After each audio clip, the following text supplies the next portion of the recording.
Hello everyone and welcome back to my opinion. And in this video, I'll be previewing match 43 of IPL 2025 between the Chennai Super Kings and the Sunrisers Hyderabad played in Chennai. Let's get into this preview. Starting off with CSK, if we're looking at the playing 11 from the previous match against Mumbai, there are two wasted overseas slots, one in Jamie Overton. If you're not batting him higher, he cannot bowl an over in these conditions, and you're bowling him in the power play as well. I think he's gone at around 13 across his overs. He's not picked up a wicket, and he's hardly facing an over with the bat. He's batting at number 7 or 8. You're not using a player who's a batting all-rounder correctly. And in the previous match, ridiculously, they had a situation where they could only choose one of Ashwin and Kamboj rather than starting both of them in the 11. Therefore, Kamboj missed out. They bowled Overton in the power play that set the tone for a convincing Mumbai chase. And then Patiana, he was introduced in the 14th over, which is the latest that he has been introduced. Usually he's been introduced about the 12th over. And he went for 34 runs in 10 balls. They keep doing this, and I don't think it will change, but I'll keep repeating this to say if you're using him in that fashion, then it's a wasted slot, which is why I don't think they'll drop Patiana. They're more likely to drop Overton. Therefore, my 11 that I'll go with, and there could be a variation in the number 4 slot, which I'll get to. This being Ayush Matre, Achin Ravindra to open the batting, Sheikh Rashid 3, Dior Brevis 4, Ravindra Jadeja 5, Shindway will be back in the side as well as an impact sub. MS Dhoni number 6, Ravitan Ashwin number 7, Anshul Kamboj 8, Masija Patiana 9, Khalil Ahmed 10, and Noor Ahmed at number 11. On the Dior Brevis number 4 slot, I thought they should have played in the previous match. On this slower surface, do you know if it'll go well? I think it may be a struggle if SRH play the 11 that I'll be suggesting in the next segment. So you could either go with him or go with the explosive Vansh Bedi and play 3 overseas players, or you could play Sam Curran. Now, Sam Curran as explosive as the previous 2 names I mentioned, no. But he's an intelligent batsman. He knows how to score, and he can score runs at a brisk pace as well, which is the reason why I feel at number 4. He can also provide an extra bowling option if you don't want to bowl a spinner in the power play, or you don't want to bowl Patiana, which I don't think they will. So Simon Curran can bowl 1 over in the 6th over, and then you can go about the bowling template. So they could play one of those 3. Ravichandran Ashwin was brought in the previous match as an impact sub, and I said he should be included because despite Noor Ahmed as a world-class bowler, I said given the trends at the 1K day, wrist spinners don't succeed as much as the finger spinners, and we saw that he went to 12 over. Rohit Sharma and Suryakumar have employed the sweep shot against him. Now I think you have a much better chance to succeed here. And Jadeja hasn't bowled his 4 overs in any match, so I'm happy they brought in Ashwin in the previous match. He bowled with the best economy rate, and therefore he should be playing in this match where you've got that spin trio back. I don't think they will use Patiana correctly either, so someone who's at the class of Ashwin, given these conditions as well, I feel keeping those 3 spinners is correct because I have 6 bowlers. If they play the 3 fast bowlers and Khalil Ahmed, Anshul Kamboj, and Matisha Patiana, then you've got the 3 spinners, meaning Patiana doesn't have to bowl his 4. Given when they're using him, I feel as of now, if he bowls 2 overs and goes for runs, and you've got Ashwin and you've got a Noor Ahmed who can bowl to death, then I don't think Patiana has to bowl out. And as of now, with the way they are mismanaging this template, that may be a good course of action on the day, but I hope they use Patiana correctly. So this is how they should go. The 1 slot, the overseas slot in Jamie Overton, is disrupting the team combination. And on top of that, as I said in the previous match, Vijay Shankar at number 8, when you're planning to send Jadeja at 4 no matter what, because 57 for 2 and 7.3 and 15 balls, you need to start the aggression phase at the 1K day, and you send Jadeja out then, meaning he is your number 4. Is there any point in keeping Vijay Shankar in the 11? No. So you're not selecting your 11 correctly, where Anshul Kamboj isn't able to take part. Vijay Shankar, if he bats outside of the top four, you're not getting any value. Jamie Overton, they're incorrectly playing him down the order. They're sending Jadeja up the order, especially in that situation, and Patiana's being mismanaged. So, if you're doing these mistakes, how are you going to win? There's not much of a chance that you will, which is why they've got to get those things right. Will they do that? I'm not sure. But I think if they play this 11 that I've suggested, Ayush Matre, we saw the previous match he batted at 3, he did well, so maybe he'd bat at 3 in this case, but they've got to go with this 11, and they can play around with a number 4 slot, but it's got to be one of those 3, because there are not others outside of that you can call upon. And now on SRH. In the previous match, I was confused because, yes, Mohammad Shami hasn't returned the way that we saw during the World Cup. However, you're leaving him out on the impact subs bench. You're 35 for 5. You're bringing in a batting impact sub. Yes, he scored 43 runs. But the bowler of a class of Mohammad Shami, when your new ball attack is Shami and Pat Cummins, at times Pat Cummins has gone for runs as well, because when he bowls quickly, he's a different bowler. We've seen a few spells where he's bowled quickly and he's done well. And at other times, he bowls slow, bowls fearfully, and he goes for runs. And we saw that in this latest match versus Mumbai. So, as far as class goes, those two are your best bets with the new ball, and your only bets, because you got Simranjit Singh, who bowled well in that first spell in the first match of their season, then has gone for runs. Jaydev Unadkat is not going to be someone who's going to strike with a new ball. Then Ishan Malinga is also not someone who's going to strike much of the new ball, more so at middle overs and a death bowler.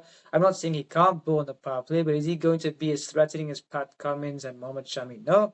You've not got anyone else there, which is the reason why those two had to play, and I'm very surprised that they left him out the impact sub. They took that risk and it materialized. In this case, I've gone with a changed 11 because about the 4th overseas slot, first of all, it was Adam Zampa, then he got injured, then it was Kamindo Mendes, but on the services they were playing on, he didn't fit into the 11. And then they brought in Ishan Malinga to play on the more batting-friendly tracks, and he's done more. But in this case, there are 4 seamers in the side. They have a weak spin contingent. What is the likelihood that Ishan Malinga is going to make a match-winning impact? I don't think there is much of a likelihood, which is why I've gone with the 11 of Abhishek Sharma, Travis Head to open the batting, Ishan Kishan, number 3, Henry Clausen 4, Vijay Kumar Reddy 5, Aniket Verma 6, Kamindu Mendes 7, Pat Cummins 8, Harshal Patel 9, Mohammad Shami 10, Zishan Ansari 11. And you got batting down to number 9 with this team. Pat Cummins, whenever he's worked out to bat, has scored at least 20 runs. Harshal Patel is someone in the past who's opened for his state side. You've got batting until 9. If that batting fails, yes, they're not in confidence, but if that batting fails, then you've had a bad day. You shouldn't look to supplement that with another batsman. And this is an error that the teams such as the Punjab Kings have also done, where you've got a lot of batting depth. And the moment you get to number 7, you've got bowling all-rounders after that, then you're putting another impact sub when you're not trusting the batting you've got until number 8 or 9. So to strengthen their bowling, they've got to make a bowling change. And that bowler, in my view, has got to be Rahul Chahar, because I think he's been included in the impact sub list for a few matches, but he's not got a chance. Given the conditions and you've not got the spin strength, is Kamindu Mendes a 4 overs bowler on a given day? You don't know. Zishan Ansari is not going to run through you, and neither is Rahul Chahar. But the economy, if you keep Kamindu Mendes, you can bowl left-arm spin and right-arm spin. Then Zishan Ansari and Rahul Chahar, those 3 spinners will be particularly useful when bowling to Jadeja and Dhoni at the end.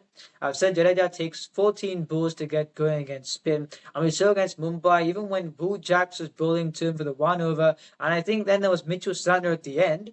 He was well set, yet he couldn't score the runs off Santner. So I feel if you've got 3 spinners there, you're bowling them to Jadeja and Dhoni, who are pace hitters. I feel that can go well for you.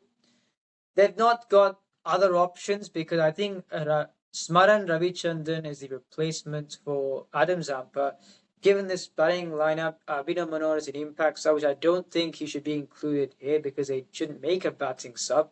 But given the other players there, would you want to drop the other players? I don't think so, despite that they've not been in confidence. So I don't think Swaran Ravichandran can play. And then Simajit Singh as a seamer, Jaydev Unadkat is someone who he could be economical on this kind of a surface, but I think you'd much rather get an extra spinner and Rahul Chahar to bowl to the likes of Dhoni and Jadeja. And this is the way that I think they should go. They've not got an option. You saw the previous year they had a lot of options, and there were a lot of changes in the 11. In this case, they've experimented with a couple of slots, but they've not got the options outside. And this is the 11 that they should go with, I feel, to give themselves the best chance. And now for the 11s comparison. I've mentioned the metrics in Chennai many times where you've got to get to that 55 for 1 the power play. Which top 4 is going to get you there? Starting off with CSK, Ayush Matre, Rachin Ravindra, Sheikh Rashid, and one of Dior Brevis, Vansh Bedi, and Sam Curran. For Sunrisers, Abhishek Sharma, Travis Head, Ishan Kishan, Heinrich Klaasen. Ayush Matre batted 3 the previous match. They may keep him there, but he played very well. Sheikh Rashid is not the most explosive player as of now, but he's a class player. Rachin Ravindra's confidence has been on and off, but he's a class player. I feel in this case, Vansh Bedi is explosive. Sam Curran will be able to play responsibly.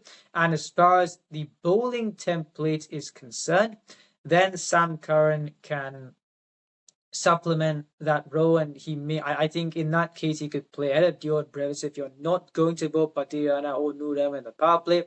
It doesn't look like they're going to do so, so arguably Sam Curran could play, and he probably should play. But given the explosiveness, yes, the confidence of both lineups hasn't been there, but the explosiveness of the SRH lineup means I'm giving that edge to them. And in the middle overs, you shouldn't get bogged down by spin, and you should know how to score runs in the last 10 when the ball gets soft. For CSK, Sheikh Rashid, one of the 3 number 4 options. Ravindra Jadeja, Shivan Dubey will be back, then MS Dhoni. For SRH, Ishan Kishan, Heinrich Klaasen, Nitish Kumar Reddy, Aniket Verma. For CSK, because of the nature of the options, they got Vansh Bedi is explosive, but he's unproven. Dior Brevis, where they go on the slow surface, you don't know. Sam Curran is not as much of a power hitter, although he can do a decent job in scoring briskly. If Shivam Dubey is dismissed, then you've got a problem because Jadeja takes 14 balls against spin. MS Dhoni is a pace hitter. Then you're getting into Ashwin and Chukam, which you can bat, but would you want to go that far down too early? You wouldn't, even though Ashwin is a very capable floater, which is why CSK's lineup largely revolves around Shivam Dubey, and I think they should play Sam Curran at 4. I don't know why they've left him out. He had a good IOT 20. He played him for a couple of matches, and then they left him out. I don't understand that, and I think Sam Curran should bat at 4, but I don't know the combination that they're going to go with.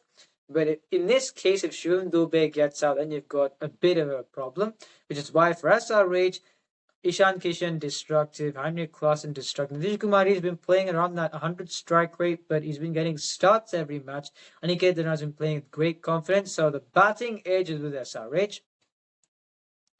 And as far as the spin bowling edge goes, I feel if they're used correctly and given their talent, CSK got the best combination in the league. Now the fast bowling edge.